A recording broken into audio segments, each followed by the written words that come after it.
about being a community of practice. What other community of practices we're linked to, and how do we come to scale? Right. So I see Roadmap as an evolving community of practice. And why do I say that? I actually feel like part of Roadmap's work is not just about connecting clients and consultants, but it is about the deep learning that happens in those relationships. And it's also about projects.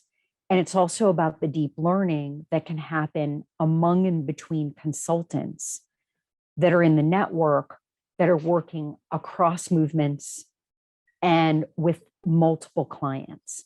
So I think there's learning to be done with our consultants within our consultant network and across our consultant network. But I think there's also learning to be done among and between consultants that are rooted in multiple movements and that are working at the grassroots and national level on projects, on deep organizing, movement building, and capacity building projects. And so if we don't move beyond the transactional into the deeper reason and purpose for why Roadmap exists, then we are actually not tapping into what I think is one of the most important and best parts of Roadmap, which is what are we learning together with our clients and with each other as consultants? And then most importantly, as my mentors always said, how do we open source that information and that knowledge to the movement? Because knowledge is power. And if we are not sharing it out and not learning and growing together, then, what is the purpose? So this, to me, what is a community of practice and why is Roadmap a community of practice is actually right at the heart of our theory of change and why we exist, and at the heart of the question, Roadmap for what? Right? Yeah. So that is to me. Now, we are actually also working with other communities of practice. So this is another part of, so I'm just talking just right now within Roadmap.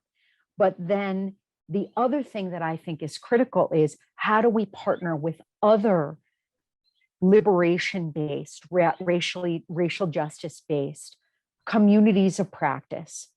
Because my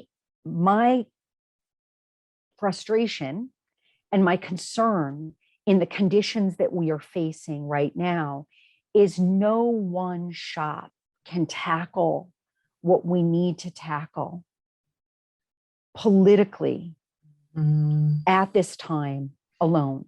A lot of our liberation and racial justice shops tend to be smaller scale, not less powerful, not less strategic, not less smart, but we tend to get fewer of the resources, fewer of the dollars. We don't get the investment in the same way.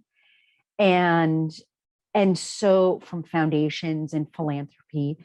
And so really my deep commitment is that we partner and we work together with and link arms with other communities of practice.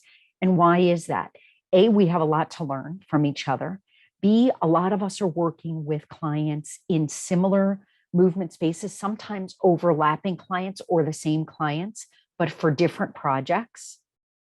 And remaining siloed doesn't allow us to, again, learn the best from each other, becomes even more strategic, learn about what's working and what isn't out there. And deepening our liberation practices is going to take a collective effort. But capacity building, particularly progressive capacity building, has not been funded like that. And it certainly hasn't been constructed or collectivized in order to bring knowledge, learning, skills, strategy, and what I would call movement architecture to scale. Yes. Do we have the skills to do it? Absolutely. But if we're not resourced to work together across ecosystems and capacity building shops, then what are we doing? We're talking to each other. The relationships are there, but we're talking to each other on the fly and without the resources to do the deep collaboration. The scale of what we're facing does not match the scale of what we can do together. And that's what I would like to have more aligned and more resourced.